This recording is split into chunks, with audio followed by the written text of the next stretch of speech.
Good morning, families. Welcome back to the American Family Survival Network and channel, and I'm your host, Jeffrey Snipes.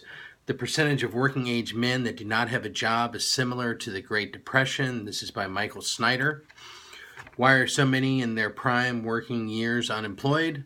The Obama administration would have us believe that unemployment is low in this country, but that is not true at all. In fact, one author quoted by NPR says that it's kind of worse than it was in the Depression in 1940. Most Americans don't realize this, but more men from ages 25 to 54 are inactive right now than was the case during the last recession. We have millions upon millions of strong young men just sitting around doing nothing. They aren't employed, and they aren't considered to be looking for employment either. And so they don't show up in the official unemployment numbers. But they don't have jobs, and nothing the Obama administration does can eliminate that fact. According to NPR, nearly 100% of men between the ages of 25 and 54 worked in the 1960s. In those days, just about any dependable, hardworking American man can get hired almost immediately. The economy was growing, and the demand for labor was seemingly insatiable. But today, 1 out of every 6 men in their prime working years does not have a job.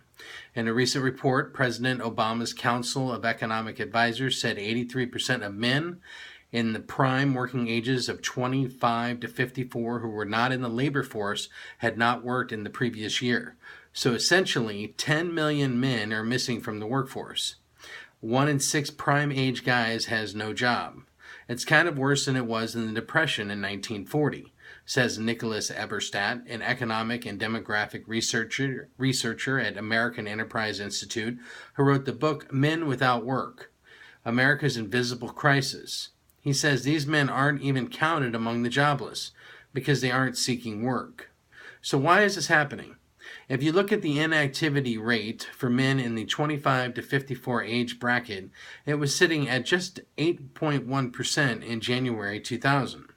In January 2008, right at the beginning of the last recession, it was sitting at 9.2%, and by the end of the recession, it had risen to 10.3%. Today, it is sitting at 11.5%. Remember, these are men that don't even count toward the official unemployment rate.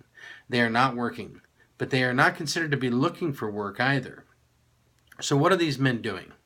You may be tempted to think that many of them have decided to stay home and raise the kids as their wives go off to work. But according to NPR, that is not what is happening. What the missing men aren't doing in large numbers is staying home to take care of the family. 40% of non-working women are primary caregivers. That's true of only 5% of men out of the workforce. We do have the largest prison population in the entire world by far, and without a doubt, that plays a role in these numbers. However, a far bigger factor is the millions of men that have become content beings dependent of the federal government.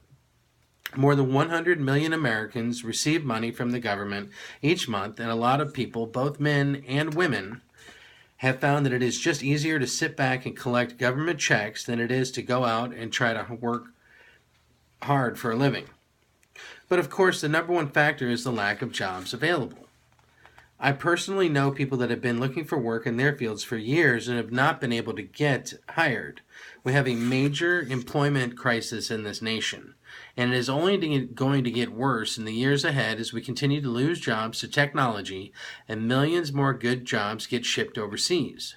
And a lot of the jobs that have been created during the Obama administration have been very low-quality jobs. Since December 2014, we have gained about 500,000 jobs for waiters and bartenders, but meanwhile, we have actually lost good-paying manufacturing jobs. If we continue down this road, the middle class will continue to shrink. In addition to everything that I have just shared, here are some other facts that are pertinent to this discussion.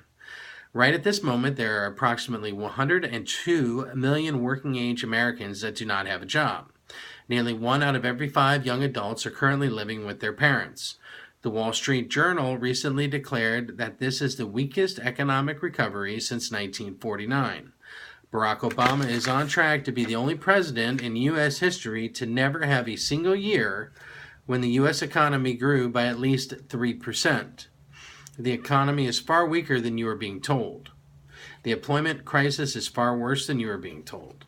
And as I mentioned yesterday, the stage is clearly set for a new financial crisis of epic proportions. And if we are going to see markets crash, this time of the year is a good time for it. In fact, CNBC says that history tells us that this is the worst period of the year for stocks. The worst period of the year for stocks has just begun, at least based on market history.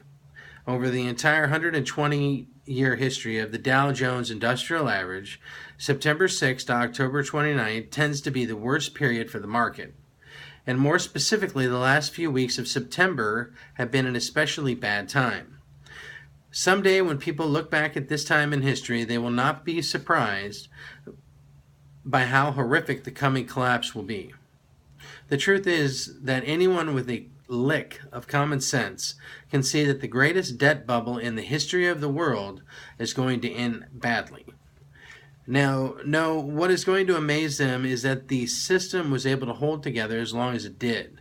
It truly is incredible that the debt-based fiat currency Ponzi scheme that the central banks of the world have been desperately trying to prop up has been able to keep chugging along all the way to the middle of 2016. How much longer can they keep the magic going? I don't know, but history tells us that time is not on their side.